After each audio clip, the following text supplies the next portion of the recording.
الله الرحمن الرحيم رمضان كريم waxaan maanta isugu keenay bahdina saxaafada inaan ka hadlo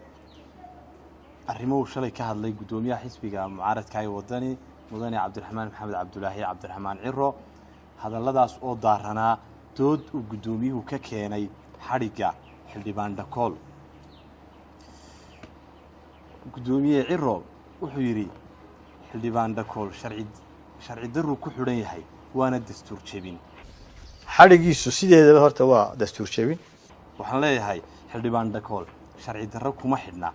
sifa sharciga waafaqsan ayuuna ku xidhan yahay wuxuuna si cad ugu xadgudbay jiritaanka iyo gooniisutaaga iyo sharciyada iyo dastuurka uu xildhibaanka ku yahay ee dalka Jamhuuriyadda Soomaaliland Dhakool wuxuu sheegay in 18 May ay tahay maalin madow wuxuu sheegay inay tahay maalin aan gobonimo lahayn maalin qaranna aan ahayn wuxuu sheegay inay tahay maalin aan Soomaaliland taariikh u lahayn wuxuu sheegay inay tahay maalintii la qixiyay beelaha darafyada May maalin gobonimo ma aha Soomaaliland oo ma aha maalin taariikh leh maalin qaranna ma aha uma dhaqan maalin qaran shirkii Burco ee lagu aasaasay dalka Jamhuuriyadda Soomaaliland 18 May 1991 ay u dhamaayeen guud ahaan reer Soomaaliland ayna kow ka ahaayeen Garaad Cabdiqani Garaad Cali Sheekh Muuse Goodaad Allah u naxariistee iyo raggii kale ee tirada badnaa xildhibaan Dhakool uu ka been abuuray midnimadii maalinta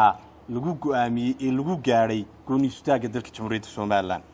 Dhakool wuxuu been cad ka sheegay inaan Soomaaliland xusin halgankii daraawiishta xaasha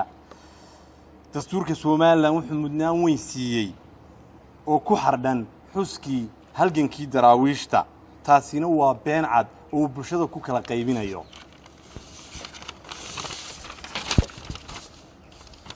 haddaba sida ku cad warqadda ka soo baxday xafiiska xiriiryaha guud ee sumadeedu tahay HIGA 9619 kuna taariikhaysan 12 bisha shanaad ee 2019 ee qodobada eedeynta xildhibaan Dhakool qodobka 184 xeerka ciqaabta guud oo ka hadlaya khiyaamo qaran oo lagu wiiqayo gobonimada iyo jiritaanka Soomaaliland maadaama uu si toos ah ugu bandhigay warbaahinta inuu ka soo horjeesto maalinta madaxbannaanida Jamhuuriyadda Soomaaliland ee 18 May qodobka 213 xeerka ciqaabta guud oo dhigaya iska horkeenis bulshada Soomaaliland sababtoo ah waxa uu shir saxaafadeedkiisa ku sheegay in maalintaasi tahay maalintii la qixiyay beelaha darafyada Soomaaliland una tahay maalin madow halka beelaha SNM ka dhigayaan maalin qaran soona saaran caruurtooda iyo dumarkooda qodobka 215 xeerka ciqaabta guud oo ah fidin warar been abuura oo lagu kicinayo bulshada Soomaaliland oo keenaysa nabadgelyo darro sababtoo ah waxa uu hadaladiisa ula jeeday inuu ku waxyeeleeyo midnimada iyo wadajirka shacbiga Soomaaliland si ay u abuuranto jawi colaadeed iyo nabadgelyo darro loona waayo nidaamka iyo kala dambeynta sharciga warkaas uu ku baahiyay warbaahinta kaasoo laga dhageystay dalka gudihiisa iyo dibaddiisaba dambiyadaas oo ah kuwa ka dhana qarannimada Soomaaliland isla markaana qabashadiisu ay waajib tahay isla markiiba sida uu dhigayo qodobka 35 ee xeerka habka ciqaabta sida awgeed waxaan shacbiga Soomaaliland u sheegayaa gefka cad ee qaranka laga galay ee gudoomiye Cabdiraxmaan Ciro uu dooda ka keenay sharci daradana ku tilmaamay soo macnaheedu maaha